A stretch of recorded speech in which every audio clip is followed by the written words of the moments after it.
thank His Excellency for the warm welcome and for his government's hospitality as leaders of the world gather here in Abu Dhabi for this 10th session of the World Urban Forum. Your Excellencies, the theme of this year's forum is, of course, connecting culture and innovation. So I've joined you all today to help draw that vital connection. It's easy to get caught up in the marvel and the splendor of a city like Abu Dhabi. Feats of modern engineering border on the miraculous. Glimmering high rises tower in the sun, and turbocharged cars, supercars, whir across a road-working network that is the envy of the world. Through the desert heat, you can feel the hum of human innovation in the air. It may even seem that there is no challenge, no obstacle that technology cannot overcome. But sometimes, Your Excellencies, ladies and gentlemen, progress is not encased in glass and concrete, and solutions aren't found in a software update.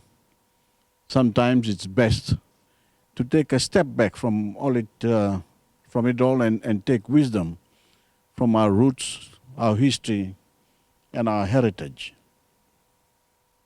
When I say these, Excellencies, I don't mean that we should turn away from the life-changing benefits of modernization. In Fiji, we've embraced innovation to combat climate change and adapt to withstand its impacts. We were the first emerging economy in the world to offer a sovereign green bond to fund resilient infrastructure.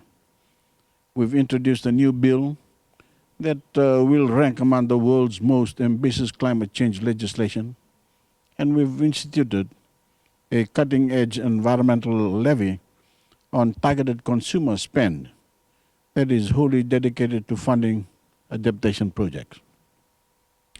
Despite being a small island state, we're leading the world by example with very big ideas. But there's a special place that our Pacific heritage has had in shaping our perspective, and that deep-seated cultural influence has fueled our urgency in combating climate change.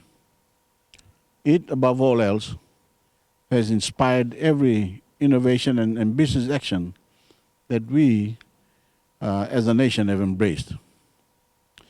Ladies and gentlemen, Your Excellencies, as a young boy, I earned my sea legs as a cadet on an old sailing yacht called Mororo, which before my time had a rich history as the personal vessel of Queen Charlotte of Tonga.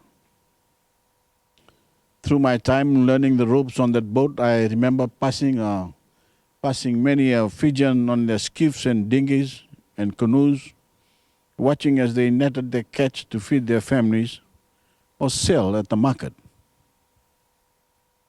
In those years, there was a great respect for the delicate balance of our ocean ecosystem. Back then, as it had been for centuries prior, if a fisherman hooked a coral trout or grouper in peak spawning season, he'd know to throw it back. If a woman was crabbing by her seaside village and trapped an immature mud crab, she'd let it scurry on its way, at least until another day. Unfortunately, over the decades, it seems that sense of environmental harmony has faded. Over the years, I've been to many a market in Fiji, and I can tell you from experience that the size and number of fishes and other sea life on offer today is nothing like it was. Abundance has been replaced by scarcity. And as a result, the once self-regulating nature of fishing has been replaced by a more short-sighted quest for commercial gain. We know why this is happening. In a global economy, a Fijian on a canoe with a single rod is competing against massive fishing vessels with nets that can bring in an entire month's catch in a single haul. And with depleting fish stocks and bleached coral reefs, there's great temptation to keep anything they can get. For fishermen, the choice to keep or release their hard-fought grouper is clouded by the thought, if I throw her back, will the next person who hooks her do the same? To help restore the balance, we've put laws into place that formalize the sustainable habits that once come naturally. I am of the belief, ladies and gentlemen, that this regulatory reining in can apply across the globe, whether we're speaking to fishing or more broadly to unbridled carbon emissions. My friends, we need to rehabilitate that harmony, whether that's through restorative measures like replanting mangroves on our coastlines or vetiver grass on our riverbeds, or on a larger scale, engaging in carbon markets to offset emissions of highly developed nations. We are increasingly returning to nature to stave off rising sea levels and global temperatures. Through Fiji's presidency of COP23, the United Nations Climate Change Conference, I'd like to use an old refrain that we are all in the same canoe. To drive the point home, we actually had a double-hull sailing canoe, Andrua as we call it, as it's been known in the Pacific for hundreds of years, shipped to Bonn for that year's negotiations. I hope this expression of Fijian heritage would inspire nations of the world to look to each other and look at each other not as separate states defined by borders, but as a common people with a common fate.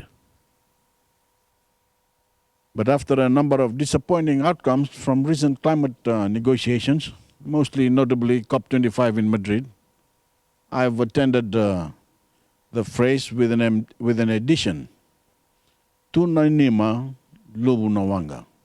This ancient adage means, quite literally, the boat sinks despite the presence of the bailers.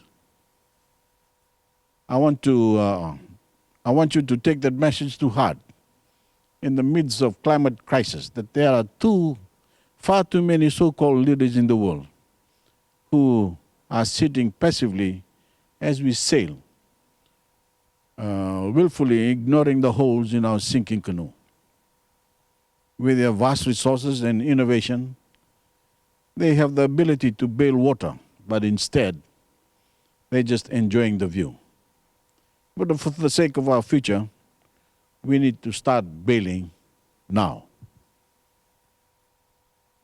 In the conversation that follows, by sharing stories about how we each unique worldview on the climate crisis facing the world, I hope that each of you are able to broaden your own perspective, challenge conventional thinking, and return home with a renewed sense of urgency to act.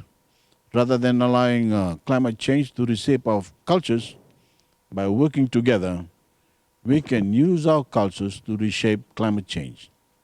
Let's do it now, before it's too late. Shukran, thank you.